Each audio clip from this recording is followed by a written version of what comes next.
vous souhaitons la bienvenue au Centre des Congrès de Dinan pour cette nouvelle édition de l'Assemblée Générale de BCL Ouest. C'est une édition un peu particulière puisque nous rompons avec la tradition qui voulait que le président introduise l'Assemblée Générale. À BCL Ouest, on ose voir les choses autrement et sortir des sentiers battus. Car pour la première fois, elle est entièrement organisée par des éleveurs et sur leur secteur.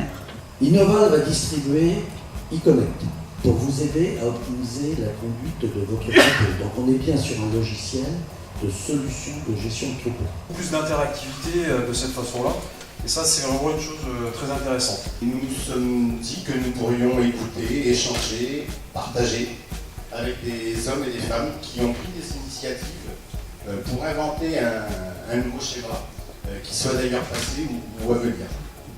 Merci Philippe. Alors, donc, dans le cadre de ce thème « Osons voir les choses autrement », vous avez choisi, vous éleveurs, de faire intervenir Joseph Rousseau.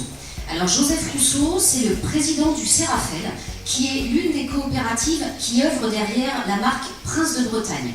Et le gros problème qui existait à l'époque et qui a suscité toute cette évolution, c'était qu'en fait, on produisait du légume, mais on était soumis au pouvoir des marchands.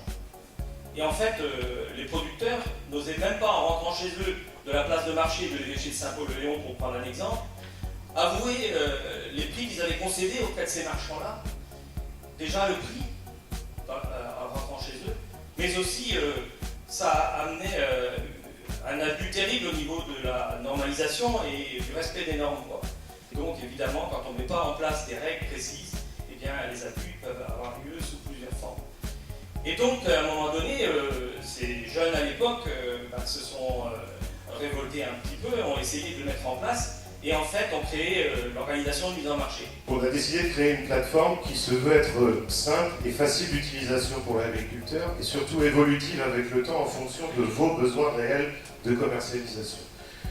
Pour commencer, vous pourrez proposer tous vos produits, que vous soyez producteur indépendant ou groupement producteur, quel que soit le produit agricole. Et nous rechercherons via la plateforme pour vous le client qui s'adaptera le mieux à votre recherche, que vous cherchez un marché local ou un marché plus international. Comment est-ce qu'aujourd'hui on inverse les choses et on peut impliquer le consommateur dans sa stratégie, et ce sont des stratégies payantes pour le meilleur et pour le pire.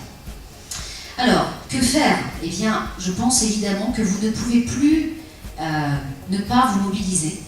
Il ne m'appartient pas de dire comment, mais en tout cas, en effet, je pense qu'il faut se mobiliser, s'organiser, ça c'est évident, et jouer collectif, toute production confondue, pour que l'agriculture soit représentée sur les réseaux sociaux notamment, pour que vous preniez cette place qui vous revient et conforter ce capital sympathie qui existe auprès du grand public. En termes d'attente, en termes de commentaires, j'ai aussi des gens qui me disent oui, les vaches c'est pas bien, mais vous, je sais que vous faites bien votre boulot. En fait, je le fais comme tout le monde dans la salle là.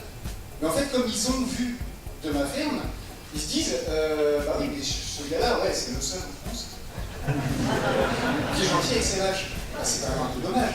Parce que voilà, moi je fais comme tout le monde, mais c'est vrai qu'il faut toujours avoir en tête que les gens ont le droit de savoir ce qu'ils ont dans la racine. On a beau avoir des bonnes idées, il faut s'y prendre à deux fois, mais quand on est capable de convaincre, ça vient toujours. Alors merci à vous et applaudissez-les.